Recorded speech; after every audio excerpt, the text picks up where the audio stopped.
According to a report by CNN Politics, CNN exclusive, Biden administration offers convicted Russian arms dealer in exchange for Griner and Whelan. I'm Tyrone Bowman. This is Tyrone Bowman Tonight. Let's get down into the heart of this matter. This is from the Washington Bureau of CNN.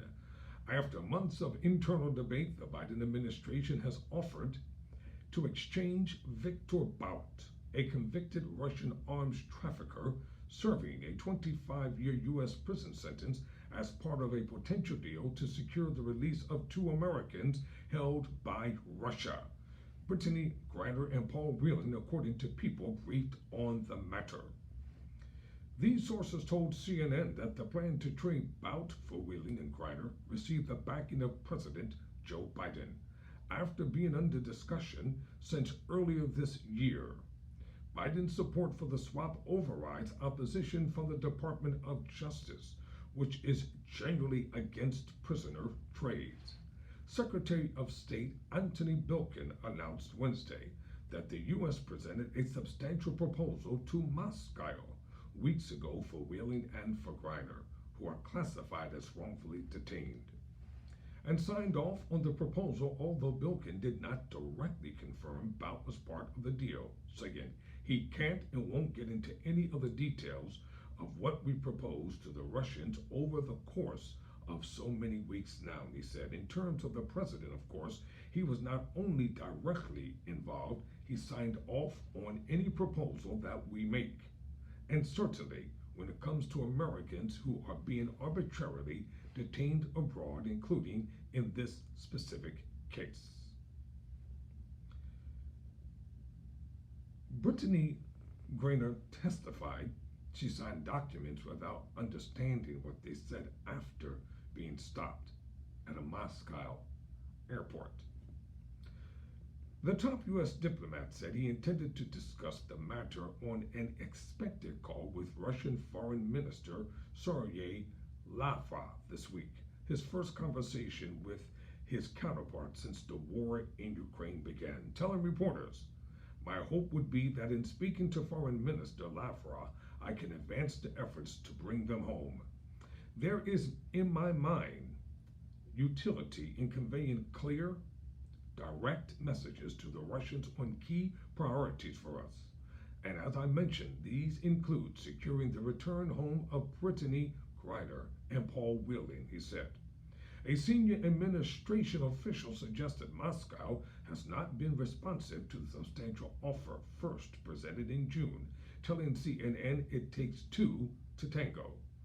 "We start all negotiations to bring home Americans held hostage or wrongfully detained with a bad actor on the other side.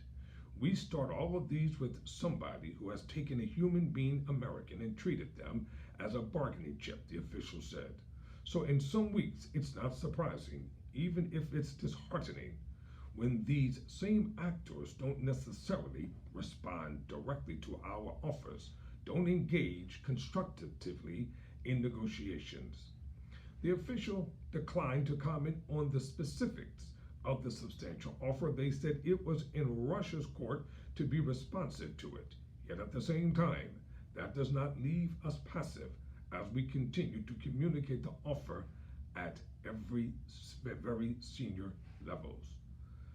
The families of Whelan, who has been held by Russia for alleged espionage since 2018, and WNBA star Griner, jailed in Moscow for drug possession since February, have urged the White House to secure their release, including via a prisoner exchange if necessary.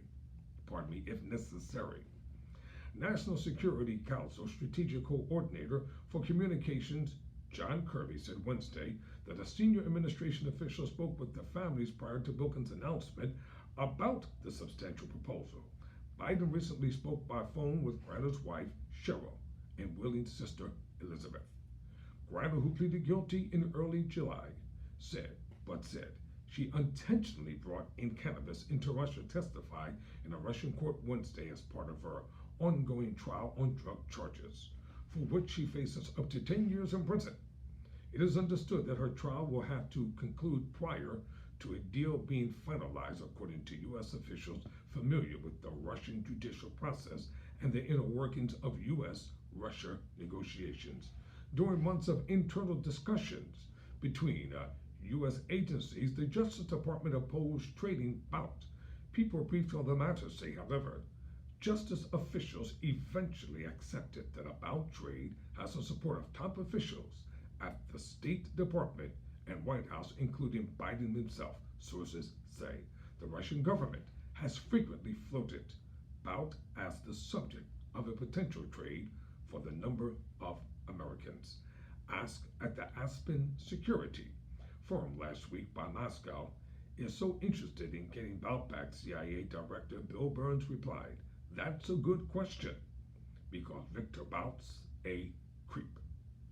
The Russians over the years have certainly expressed an interest in it, Victor Bout's return, but those are, as I learned in my old life, very complicated issues in terms of trying to sort through, he said, referencing his long tenure as a diplomat.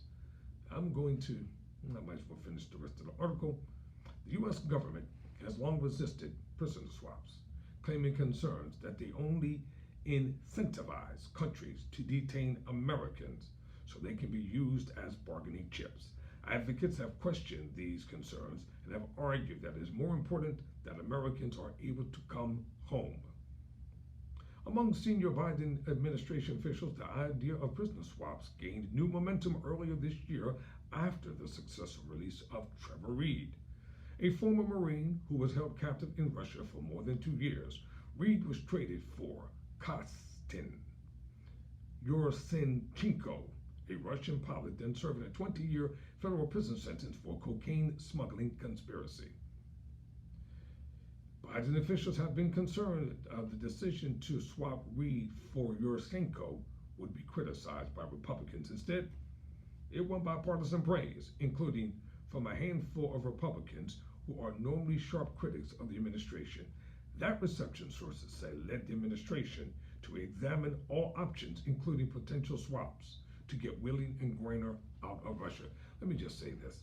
Who cares about what the Republicans think? The Republicans never care about what Democrats think. Please, for God's sake, stop being so passive when it comes to governing our country. The Republicans are only out to do one thing, to make sure that you do not get re-elected at all costs, and to stack the deck on the U.S. Supreme Court, to stack the deck in the Senate, and to stack the deck in the House. Yes, I deviated from this actual article because it gets under my crawl that the Democrats are just too pathetic and passive. Stop being passive. Stop being pathetic and do what you were elected to do. People will applaud you, your ratings will go up, and they'll be there for you. Just govern the country. When the other dude was in the White House, he didn't care what anybody said or did. He just did him, as we say in the hood. You do you, and I do me. Well, I'm done reading this article, close quote, because I went off in an entirely different direction. As stated, I'll put the site at the end of the tag here. Never surrender, never quit.